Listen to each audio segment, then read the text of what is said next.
All right, what's up? What's happening, everybody? Welcome back into another edition of Fast Five Sports on this Valentine's Day. James Gallant, Matt Infield. That's not my Valentine, but nonetheless, we're here to talk about. It looks like it with the flowers over my shoulder. Yeah, it's true. Hannah, hubby hooked you up? Yeah. Hubby hooked you up. Let's go. I've got flowers in the car for my girlfriend. Don't worry. Candies, card. I did it right. But we're here to talk about our love of sports today. Mainly basketball. You know, we got a lot going on right now with the Grizzlies. Talk about the All-Star break. Memphis Tigers pick up a pretty dominant win last night in conference play. The NFL season is over. Our Griffith Demaray is actually in Philadelphia at the Eagles parade after they just absolutely whooped the Chiefs in the Super Bowl on Sunday. Talk about that a little bit. And it is opening day for college baseball, including right here in the 901, which is actually starts in about 40 minutes, give or take. So it's going to be a little bit of a shorter show because I have to make my way over there. But still a lot to get to today. Let's start with the Grizzlies. We were at the All-Star break. They sit at 36-18. They are the number 2 team in the West. Once again, just like they were the previous 2 seasons before last, they are a half game up on the Denver Nuggets right now. Man, 8 games back of the Oklahoma City Thunder, who obviously showed what they're made of last Saturday when they came into FedEx Forum and dominated the Grizzlies from start to finish. And good thing is, unlike last year, the Grizzlies are well represented at the All-Star game this weekend. We have 2 rookies from the Beale Street Bears in the Rising Stars competition tonight. Zach Edey and Jalen Wells. I believe they are on the same team which is cool. And, of course, on Sunday, Jaren Jackson Jr. will play in his second All-Star game as part of Team Kenny, which admittedly is, they drafted teams, Kenny, Shaq, Charles. Kenny's team looks like the worst team, although I do like how they figured out and divided up. Shaq's like, what is it? It's all the OGs. Shaq's got the old guys. Chuck's got the international guys. Yep, and then Kenny's really just got a bunch of young guys. Yeah, it's like Kenny's like the young guns. Yes. So, and the cool thing, now I will say, this format for the All-Star game this year where it essentially becomes like a 4-team tournament on Sunday, I think the format's awful. But the one cool thing, if you're a Grizzlies fan, is if Zach Edey and Jalen Wells' team wins tonight, they'll play on Sunday as well against one of those teams in this tournament style thing. Gotta assume that they're probably not going to do well. But it is an All-Star game, so they might play hard. Effort may not be there. Yeah, they may give the most effort. So apparently, I think that's probably the idea behind it. Apparently, there's going to be a meeting this weekend between Adam Silver and the players and the coaches about competing on Sunday in the All-Star game, which, again, I don't know how you can manufacture that organically. I feel like that's just kind of, when we were growing up, these All-Star games were actually competitive. And guys, it would be like, the first couple of quarters would be, okay, we're going to run up and down. We're going to do a bunch of crazy dunks and, wild pass and all that. But then when it got to the fourth quarter, guys would play defense and try to lock up and play hard and go for the win. I don't know kind of where that spirit has gone. I do understand from the players' perspective not wanting to get hurt in an exhibition game. I will say it's not the NFL. It's not like you're out there getting hit. I do understand why the NFL can't really make the Pro Bowl competitive because it's such a violent, brutal sport. The Pro Bowl has completely dropped off the radar. I don't think this All-Star game, as it stands, is all that far behind it, though, which is kind of a sad thing. You got to understand, the AFC quarterbacks this year were Drake May and Russell Wilson. Yeah. As far as guys that are actually there, yes. I mean, everyone that is there. We are not on that level with the NBA yet. Everyone that's there this weekend deserves to be there. Yeah, we don't have any Russell Wilsons or Drake Mays or, man, I looked up. I don't even watch it anymore, but I was coming back from a wedding in Florida, and I was waiting for my flight, and I was watching. I looked up at the Pro Bowl. Kadarius Hodge from the Atlanta Falcons, who was like their 4th receiver that, like, unless you're a real sicko NFL fan, was in these Pro Bowl games. And I was like, all right, man, we have just lost the plot here completely. So, nonetheless, I don't really know how the NBA gets back to it. Guys got to kind of want to play hard, and I don't know if they're going to really risk injury. At the very least, like I said, it would be cool if, all right, we get down to the fourth quarter, and we play hard, and we compete, and we play defense. I don't know if it's going to happen or not, but it would be cool. Because right now, with a lot of these All-Star competitions, the Pro Bowl, the NBA All-Star Game, man, some of these guys might be able to fly tomorrow night, but for a somewhat dying contest, the slam dunk contest is the names in there tomorrow night are a little bit. If you're trying to market it to a casual fan, all due respect to Mac McClung, who we've seen what he could do in a dunk contest setting before, but he's not a big name. Pulling him out of the G League again. Right. And Stephon Castle and who's it? Matas Buzelis and Andre Jackson Jr. from the Bucks. I was gonna say I'd already forgotten the 4 guys that are in it, but yeah, those are like not names that casual people are gonna know at all. Right. It's not. Those are bottom if of Ja the Morant roster. was in this contest, people would be attracted to it. I think I don't know. I think he's still got some hops. I think we got Zion in this thing, and I don't know if that's ever gonna happen. I think that could be pretty fun too. I think the dream is. Ja, Anthony Edwards, and probably Zion. Yeah. You know, maybe Levine or Gordon could come back. And I think that would be a dream contest. A lot of people have brought up the idea that every dunk out there has been done. I don't think that's true. I think the really athletic high flyers could always come up with something new. I think we kind of went off the rails when people would see like the was it Dwight Howard that did like the sticker dunk? Yes. And like Gerald Green blowing out the candles. Like Dwight Howard, that was an awesome dunk contest. Right. People like disrespected that at the time. They're like, oh, this is nothing. It's like, what do you mean? Like, that's an incredible dunk. And like, I think we've just gotten worse from there because like, if you're not going to give props to like actually good dunks, people are just going to do like a windmill and get a 50 or whatever happened last year. 2016 obviously was one that stands out. Aaron Gordon, Zach LaVine. Another one that stands out, I think it was 2020 because it was right before the pandemic. Do you remember Aaron Gordon and Derrick Jones Jr. going out in dunk contest when Derrick Jones Jr. was on the Heat? Derrick Jones Jr. won that contest. That was a pretty sick one as well. But yeah, some guys, I respect the creativity with some guys, but then also you've got John Collins putting on the Wright brothers costume and trying to jump over the plane, which is just ridiculous, and it didn't look good. So yeah, we'll see what tomorrow night looks like. Again, you know, I know I like Stephon Castle a lot as a player. He's just not someone that the casual NBA fan is going to know. And he's like the biggest name in it. Right. You know, Mac McClung, again, he's a G leaguer. We've seen him win this thing twice before. He's a sick dunker. But at a certain point, when you keep having to pull this same guy from the G League over and over again, it loses its luster a little bit. Yeah. Matas Buzelis, again, rookie, showed some flashes. Unless you're a sicko basketball fan, you probably don't know who that is. And unless you pay attention to the Milwaukee Bucks, you don't know who Andre Jackson Jr. is either. Right. So, we'll see. All right, let's take stock of the Grizzlies at the break, though. 36-18. They have, once again, dealt with a rash of injuries with, Jaws missed a lot of time, Desmond Baines missed some time, Vince Williams Jr., G.G. Jackson. I was going to say Marcus Smart. He's no longer on the team, obviously. But, Jaren Jackson Jr. is really the one kind of constant that's been healthy among like the big name guys, and yet here they are. They're 36-18, right in the thick of it in the West. They had a couple of games. You think about their last 3 games before the break. I think 2 of them were pretty disappointing to me.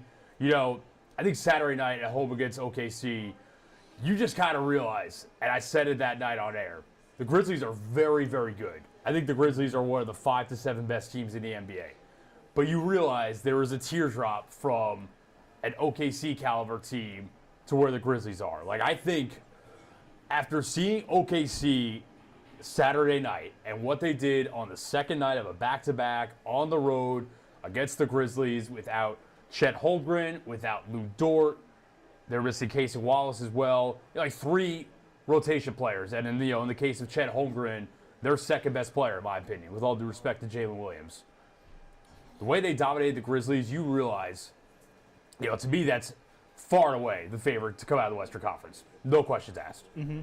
And to me, I think they took some of their scars last year when they lost to Dallas. They have to be the heavy favorites to come out of the West. And to be honest, when I stack them up against a Cleveland Cavaliers or a Boston Celtics, I still probably, as much as it pains me to say it, in my heart of hearts, I still think the Celtics are the favorites to win it all just because they have that young core, arguably the best roster in the league, and they did it last year. But if OKC beat Boston this year, I would not be shocked. But that's kind of the disheartening thing if you're a Grizzlies fan, a little bit at least, is that you realize, as things stand, the path to beating OKC in a 7-game series, I don't know what it is. You got to have, and again, there's time for the Grizzlies to reach another level or two over these last, whatever it is, 27 games, 28 for them. But right now, I can't see a world in which they beat OKC. I think it would have to be exposing a flaw that nobody else has found in OKC at this point. OKC's got it all. They've got the so star. deep. They've got the star MVP candidate, Shai Gilgeous-Alexander, who just 3-level scorer who makes it look so easy. They've Averaging got 32 a night.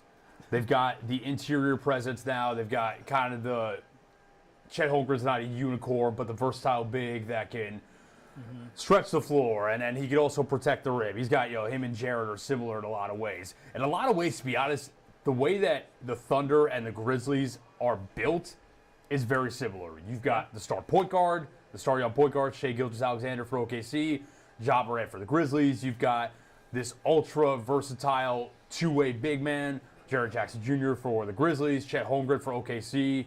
You've got the kind of perimeter scoring wing, Jalen Williams for OKC, Desmond Bane for the Grizz, and it's just a deep roster of guys around that they've drafted well, and they've also found some kind of diamonds in the rough in free agency or through trades that fill out the roster and just make them two of the deepest teams in the league. I just think the difference right now is you have to say OKC is just doing it better.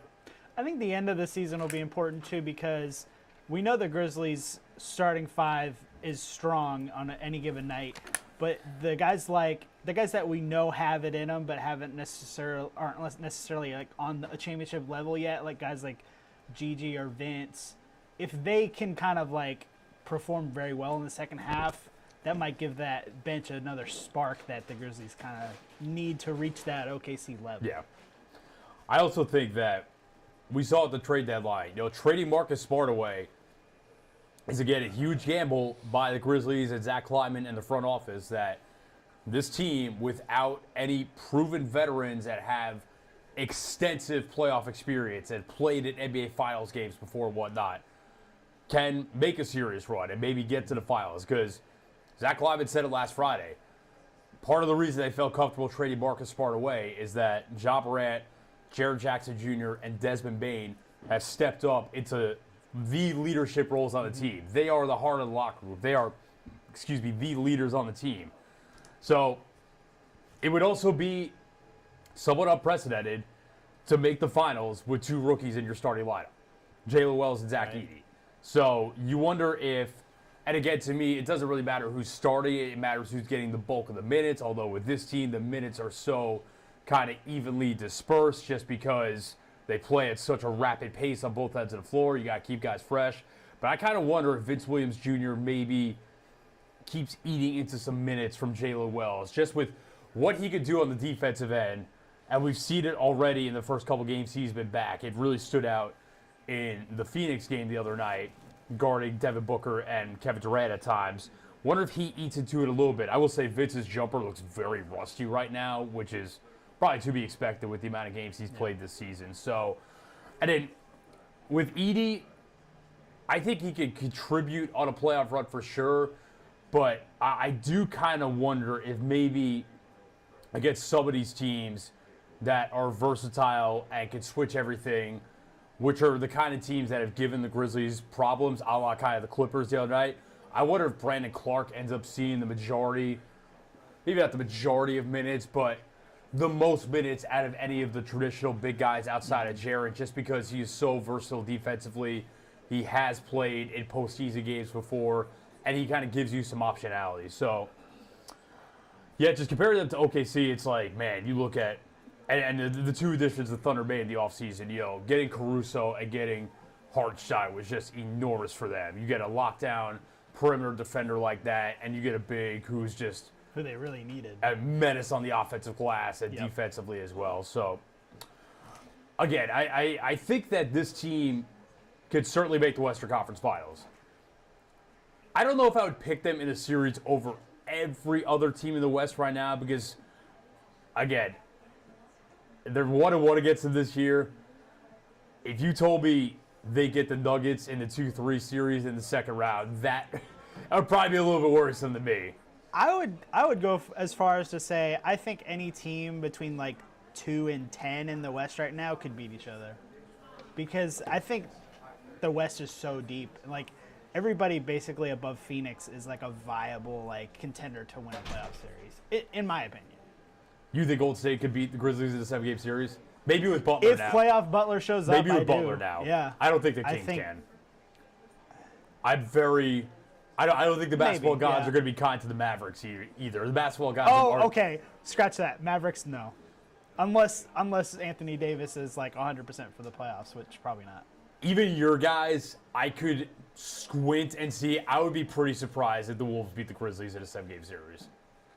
Yeah, I mean, they would be You would need a favored. I'm serious just saying, Anthony Edwards takeover. I think it's not unrealistic for any of these teams. Like, I don't Right. think it's unrealistic that the Kings could beat a team in a playoff series. Oh, Just 'cause A-team. they have so- A-team, yes. Just like any of these teams beating each other. Yeah. Not counting OKC. I said it the other night, and we saw it, proof of concept of it the other night. The most realistic first-round matchup that would scare me the most if I'm a Grizzlies fan is the Clippers, assuming Kawhi Leonard is healthy, because they are Big dogs. assumption, though. They're for sure. Yeah. But if he's healthy, they have a bunch of dogs defensively. They've got multiple real perimeter scoring options that can flamethrower you at a time. Kawhi, Shout Say out we- Norm Powell. Norm Powell is having an awesome season, man.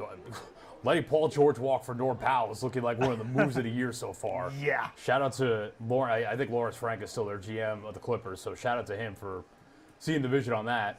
James Harden, you can say what you want. He's playing at an all-star caliber level this year. He had a monster game last night. They've got optionality. Again, they've got optionality. They could switch everything. And importantly, you talk about, the dynamic that a Zach Edey could bring in the playoffs.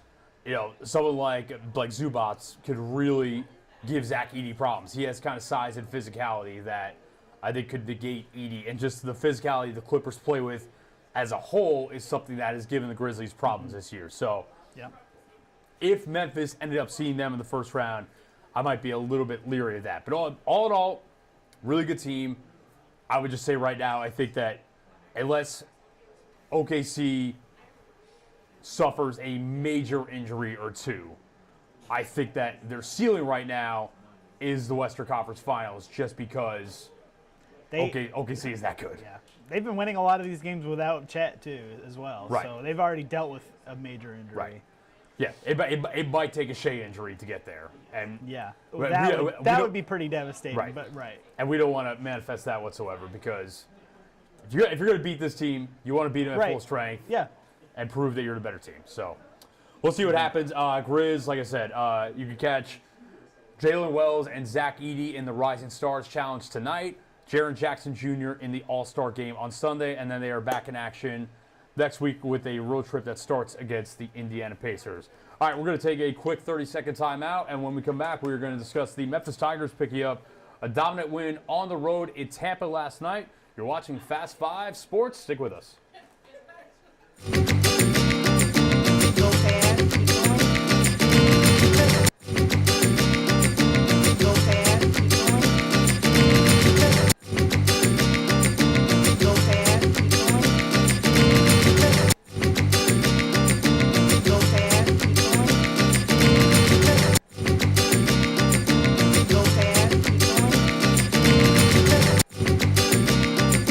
Go fast, keep going.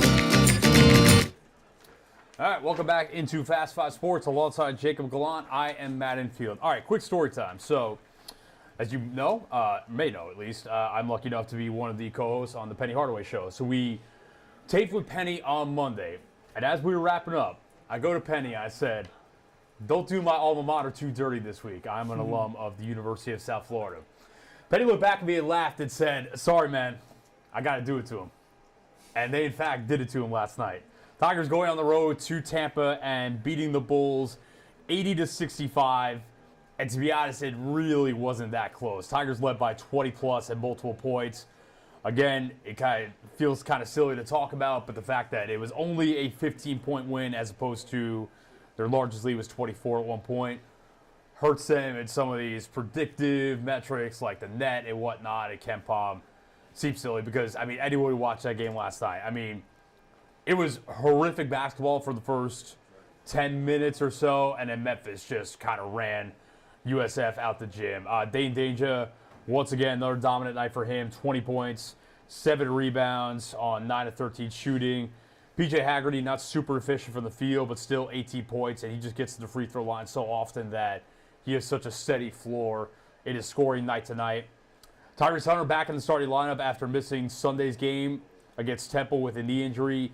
Got off to a bit of a slow start, but then got things on track. He had 15 points, and all in all, these are the kind of performances you want to see from the Tigers in conference play against inferior competition, because obviously this team sometimes plays with their food a little bit and it gets a little bit harem-scarum down the stretch. Although I will say, there was a lot of worry early in conference play with these close results that this team was going to go down a similar path to last year's Tigers team that was awesome in non-conference play and then fell apart in conference play.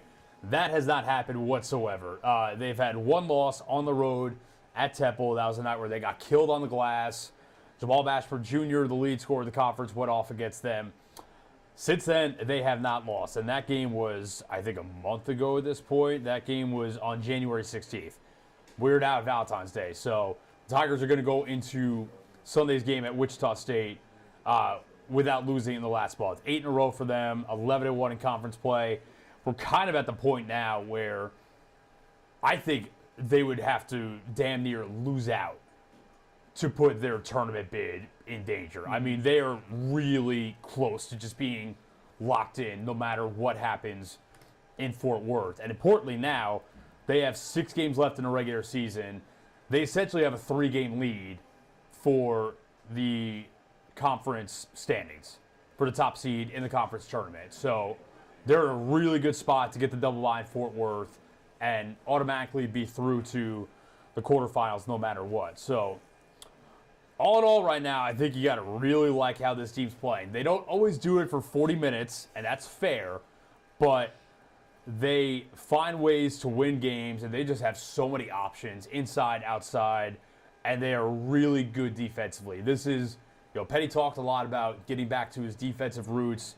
This team has done that and then some. They are just kind of, they create havoc, force turnovers, and then they get out in the open floor and run. So yeah, I think if you're a fan of this team right now, you have to like where they're at going to Sunday's game at Wichita State, because obviously they're in a great spot in conference, and we know what they've done outside of conference play, and they've proven that they can beat some of the best teams in the country. Mm-hmm. Yeah, like you said, the defense, they've only given up 80 points, 3 times since conference play started. Mm-hmm. A lot of 60s in here, and yeah, they're just rolling at the right time. Yeah, to me, like I said, there's so much optionality with this team in terms of you've got PJ Haggerty, who's one of the top scorers in America, who even on an off night shooting for him, he is so proficient at getting to the free throw line that he has such a steady floor with points that you can count on for him. And now you've got, ever since Dane Danger was put into the starting lineup, he has absolutely exploded and been, I imagine, I haven't compared his numbers to every other top big man in America, but when you look at his numbers over the last 7 or 8 games since he got put into the starting lineup, I mean, this is like a dominant player, and efficient too. Scoring on the glass, he's a good passer, he's giving you stuff defensively as well. And you're at a point where you've got all these options on the wing between Haggerty, Hunter, Rogers when he's on, PJ Carter's emerging, Dante Harris has proven he's adequate. That it's kind of pick your poison, because if you're going to play Dane Danger one-on-one down low, he'll cook you. If you send 2 bodies at him, he is a more than adequate enough passer to where he can kick it out to these guys and they'll make you pay too. And I think the good thing with this team is you're seeing depth emerge over the course of the season, because you kind of know what you're going to get from PJ Haggerty. You know you're going to get from Dane Danger. Tyrese Hunter, maybe not the scoring every night, but that steady floor general presence and his defense, you know you'll get that every single night. You're now at a point where Colby Rogers has been a little bit inconsistent at times. Well, guess what? PJ Carter has emerged as a sharpshooter that can kind of fill that void from the three-point line on a night where Colby Rogers' shot isn't falling.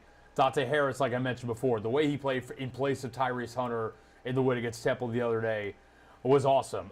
And then, as long as you keep all the bigs healthy, Dane, Musa Cisse, Nick Jourdain, I think you're in a good spot because that's the one weakness if you want to look at this team right now is they are not very deep, in terms of their big guys. But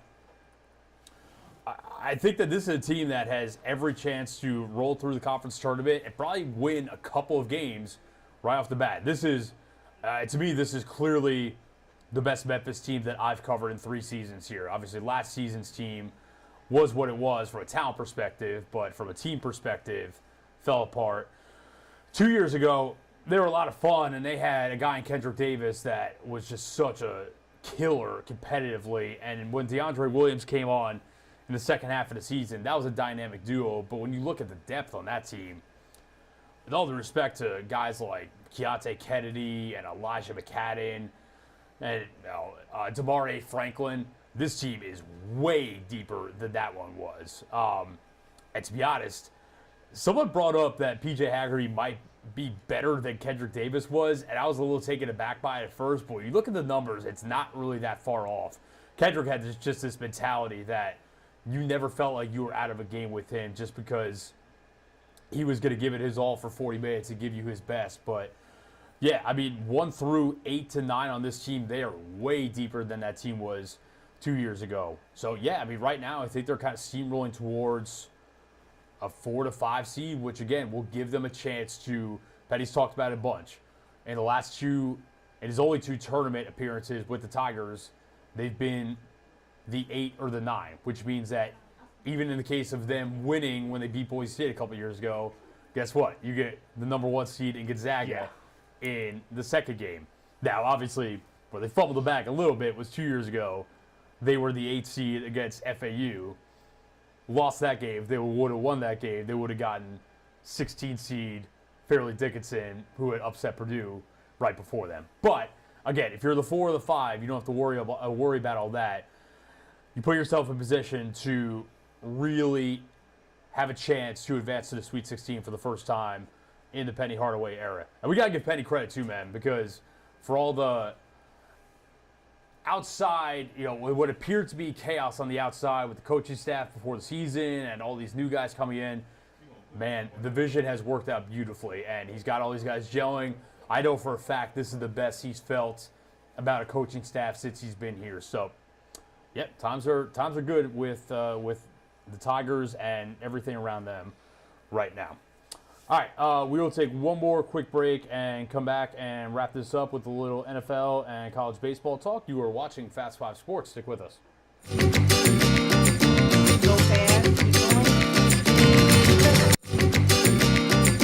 Go fast, keep going. Go fast, keep going.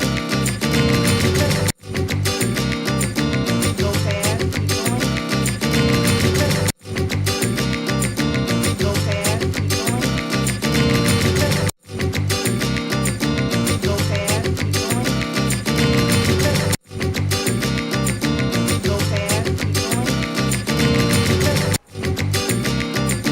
Go fast.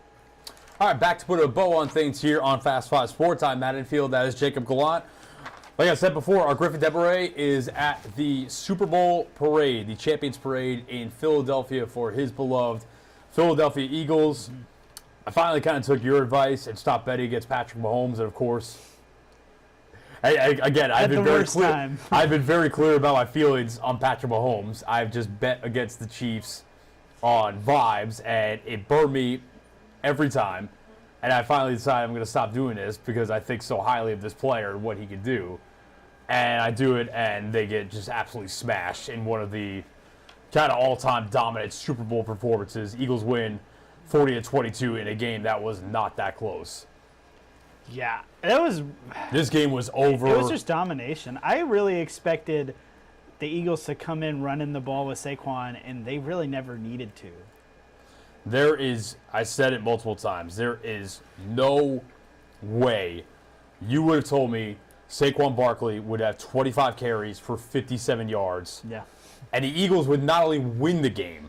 If you would have told me that stat line before the game, I would have probably guessed the Chiefs won by 2 possessions. Yeah. If you told me that stat line before the game, I would have never guessed the Eagles would not only win the game, but win it in, frankly, a blowout that was not close from the second quarter on. So, I mean, just a really commanding, dominant performance by the Eagles' defensive line, which both of Patrick Mahomes' Super Bowl losses have looked very similar. The Chiefs' offensive line just gets their ass kicked for 4 quarters. He's running for his life, and there's not a ton he could really do. He did not play well either, it must be said. I think there was a difference in this game compared to when they lost to the Buccaneers a couple of years ago, where in that game I thought Mahomes played well, but he just was running for his life, and there was nothing he could do. In this game, I thought he played poorly, and the offensive line was also problematic. The pick six he threw was bad. Felt like he just wasn't seeing the field all that well. Stepped up into a lot of sacks. Yeah, and that's where I think the Eagles' game plan was awesome, just in terms of, the most foolproof way to beat any elite quarterback is to get home with 4, not have to blitz. The Eagles did not blitz one time. That I was so shocked when they said that in the fourth quarter. I could not one believe time. it. But if you can get home with 4 and drop 7 in the coverage and put pressure on the quarterback, that is the most foolproof way to beat any elite QB. Yep. Where I thought their game plan was especially great was they were so disciplined in their rush lanes because they would start to apply pressure. Mahomes would step up into the pocket, and every time he did that, there was an Eagles defensive lineman there waiting on him. So, now, all the talk about the GOAT conversation's over, this kills his legacy.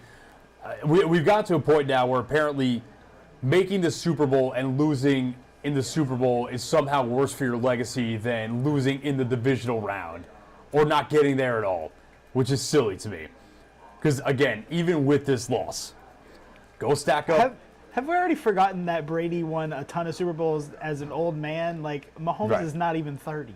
Go look at Mahomes' resume to this point versus Brady's resume at the same age. Yeah. Mahomes is better by a good bit. By a good bit. Super Bowls are equal, but the whole picture, Mahomes' resume is better than Brady's at this point. And again, people have brought up too, Brady lost in the divisional round in 2010 to the Ravens where he stunk it up. So, again, every great quarterback, every elite quarterback has stickers in the playoffs. Does anyone really talk about Peyton Manning and the Broncos and the way they got demolished in the Super Bowl by the Seahawks anymore? Or early career Peyton when he couldn't get over the hump until he made the Super Bowl against the Bears. Just lost time and time against the Patriots. So, no quarterback has a perfect playoff record. Yeah, it wouldn't shock me if the Chiefs reloaded and won it again next year. They're in an interesting spot. They need offensive line help, clearly. They're in an interesting spot with their salary cap situation, and they don't have a ton of draft picks this year, but when you have a quarterback this great, they're going to be in the picture again. Yeah. Same thing happened after they lost to the Bucs. They retooled the offensive line, they got better, and they created a period of time where they won 2 Super Bowls and got to another in a 3-year stretch. So they'll be back. It might look different, but they'll be back. I also think that they could probably stand to get one more skill position guy. Xavier Worthy, nice little garbage time stat line this game. 8 catches, 157 yards, 2 touchdowns. Looks good on paper. Mahomes also had one of the great, how do you say his PG-13, kind of screw you throws late in the game. Just they're completely out of it. 2 minutes left. Just drops a 70-yard dive to Worthy in the end zone. Incredible throw. They compared it to. That was crazy. It was the Chris Paul hits a huge 3 to cut the lead to 41 or whatever meme. I think they could stand to use one more skill position guy. Man, Kelsey, I don't know if Kelsey comes back or not. He was not looking good in that game. I definitely don't think. I thought he would turn it on in the playoffs. Didn't really happen this year. So I don't know how much he has left in the tank. I could see him coming back for one more run just because I think he'll be back. He doesn't want to go out on that note. I could also see him wanting to make a bunch of money doing new heights with his brother and traveling the world with Taylor Swift. That's definitely a possibility too. Enough of the Chiefs. Like I do want to say on the Eagles, I think we underestimated. This was a damn near flawless roster. I mean, salute Howie Roseman for this build. Offseason. I mean, listen, Jalen Hurts silenced a lot of critics in this playoff run because he was awesome. And this is now 2 Super Bowls where he has played pretty lights out. Obviously a couple years ago they lost, but he was the better quarterback in that game on the same field as Patrick Mahomes. He was awesome. Once again in this game, he had one kind of egregious interception Other than that, he was really, really good. When you look at this roster, best running back in football, best offensive line in football, best defensive line in football, one of the best outside receiver duos, A.J. Brown, Devontae Smith, top 10 quarterback, I'll call Jalen Hurts, probably between like 6 to 10, somewhere in that range. Drafted 2 stud defensive backs this year, Quinyon Mitchell and Cooper DeJean. The weakest part of that team last year was their linebackers in the middle of the field. Go get Zach Bond. And that became a strength for them this year. So, yeah, I mean, this roster is, like I said, not perfect, but really, really good at basically every level of the field. So, I think you have to consider them the favorites to do it again next year. I'm not going down the dynasty road. We do this every time any team wins a championship.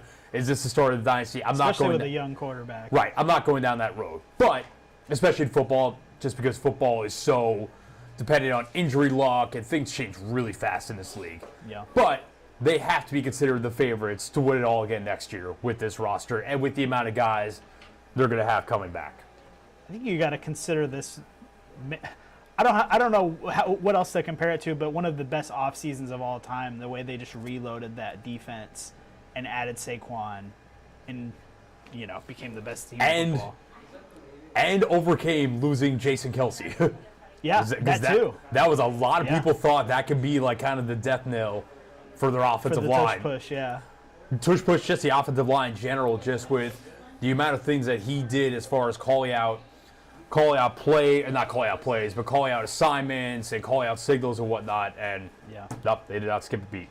So, I think the Eagles have to be considered favorites going into next year. Chiefs, as long as Patrick Mahomes is standing on 2 legs, I don't even know if he has to be healthy because we've seen him win Super Bowls on bum ankles before, but the Chiefs will be fine as long as he's there. And now the countdown to the draft is on in Green Bay. That'll be cool to see at Lambeau Field. Tennessee Titans. Hopefully, new Packer Myles Garrett will be introducing their first pick. Myles Garrett or Max Crosby? I can see either one of them. Yes, either one is fine with me. I think the Packers. I think the Packers kind of primed to make a move for an edge rusher this year. So just kind of think about some offseason storylines. Obviously Myles Garrett is asked out. We'll see if Max Crosby ends up getting traded. Obviously the Titans on the clock with the first pick. Do they keep that pick? Do they draft a quarterback? Do they trade it for a haul? I think some of these Matthew Stafford rumors are going to kind of pick up some steam, because it's kind of looking like the Rams might be moving on from him. And interesting. They played so well down the stretch, too. I think it's a money thing. They've already said they're going to move on from Cooper Kupp. I think that apparently the Giants are a sneaky team to maybe go get Matt Stafford, which as a Malik Neighbors fan and a Malik Neighbors fantasy football dynasty owner, I would not mind that whatsoever, because I know Matt Stafford would feed that man. So, we'll see. It's, the NFL is 24/7, 365. We're going to have headlines for a long time to come, and we're going to have stuff to talk about. So it'll be a fun offseason ahead. Like I said, Titans on the clock with the number 1 pick. Also, shout out real quick to a couple Memphis Tigers. Seth Hennigan, Rock Taylor, both getting the invite to the draft combine in Indianapolis in a couple weeks. Don't know why Chandler Martin did not get the invite. Again, I'll say it again. If he was 6'2" or 6'3" instead of 6 foot, I think he would be discussed as one of the best linebackers in this class. Even despite his height, I think he's going to have a long, solid career in the NFL, because he's one of the smartest players I've ever covered. And he's just has such great instincts on the field and has the athleticism, in my opinion, to last. So we'll see on that. All right, last thing before we go, I believe first pitch just happened at FedEx Park over on the Park Avenue campus at the University of Memphis. College baseball season is underway. The Tigers beginning the season against SEMO today. It'll be a doubleheader today. Game 3 is scheduled for tomorrow. Do not think from everything that... yes. You know what? Here's the man. Hey, Ron. Yeah. Memphis Tigers, last game, so they're having a doubleheader today. Come on over here. Here I am. So they're having a doubleheader today. It's good to be on the broadcast. Yeah, we're not talking about the Cowboys, though. All right. What? I'm out. All right. No, we got more important things to How's talk my about. light? All right, here we go. It's all good. Okay. Glowing. So Tigers baseball team, They Yeah. had a doubleheader today because of the impending weather. I Right. say Game 3 is scheduled tomorrow. Do not think that game's happening. I don't think they're going to play tomorrow. And I'll I tell don't you think why. so. Yeah, and look, now the new forecast data is coming in showing the bands of heavier rain, and that was been our main concern with this system. Heavy rain, the potential for flash flooding. But the forecast models today are shifting that a little farther north. Okay. However, what it also does, it increases the potential for strong to severe storms to make their way Thunderstorms farther and north. stuff. Yeah, so tomorrow's the first alert weather day for the entire coverage area, but the flooding threat I think is going to be around northeast Arkansas and northwest Tennessee. The problem here is we're still going to get rain, we're still going to see a lot of rain, but we're also going to see the threat for severe storms that could possibly produce tornadoes. So We that's play what we're looking tornadoes. at there. So do I think they're going to play tomorrow? No shot. Yeah, I think Sunday, though, maybe? and yeah, Sunday be fine. It's going to be cold. Cold, though. yeah. Yeah, because we're looking at highs probably only in the 30s for most Not of the baseball day. weather. Yeah, and it's going to be windy too. Adds a little spin to that ball. Anyway, Chief meteorologist Ron Chiller is making a cameo on Fast 5 Sports. Catch him on 3:30? yeah. No, I'll be on at 4. right. Maggie McCallie's on at 3:30, but maybe we'll just make this a regular gig. Hey, and feel talk free. We'll call it the Cowboy segment. I'm out. We talk about teams that We need win. more content. All right, so yeah, that's that. And then we got spring training getting underway soon. I want to mention that as well especially because you catch the Atlanta Braves on Yeah. Big. great stations on great television this year. Oh, I think we'll have 14 games on Action News 5 Plus and a couple on Big Action News 5. So Yeah. you can watch Yeah. them for free, which is cool because obviously there's been a lot of disputes with Valley Sports and providers the last couple years. So you have That's- free. They got a good roster too. Those are going to be good games. Yeah, we've actually we've got our affiliate station in Atlanta. It's at spring training with them. They caught up with South Haven's very own Austin Riley the other day. Obviously coming off one, a disappointing season for him. 2, one that ended early when he broke his hand in August. I think he's due for a monster year because I just think he's too good a player. That I think that he's gonna have a big time bounce back year. Yeah. But yeah, it's good to have baseball back, even if it's certainly not baseball weather. Even around here, all these teams come from the north, come down here because it's supposed to be better weather this time of year, and it's better than up there, but still not totally baseball weather yet. Before we leave the baseball subject, quick shout out: my Mississippi State Bulldogs up 17-0 right now over Manhattan, the powerhouse of Manhattan. What inning? Not sure. I was gonna say, how I long- just got a quick check at Twitter. It was 17-0 the last check. 6th inning. All right, so it's not nothing too crazy. Well, that's still a pretty crazy score. All right, yeah, so Tigers take out SEMO. I'm actually about to head over there right now. Doubleheader. Game 1 highlights at 6. Game 2 highlights, so we'll have some post-game reaction with Doc Holliday coming up tonight on Action News 5 at 10. For now, that is going to do it for another edition of Fast 5 Sports. For our Digital King, Jacob Gallant, I am Matt Infield saying thanks so much for tuning in. We'll be back with another episode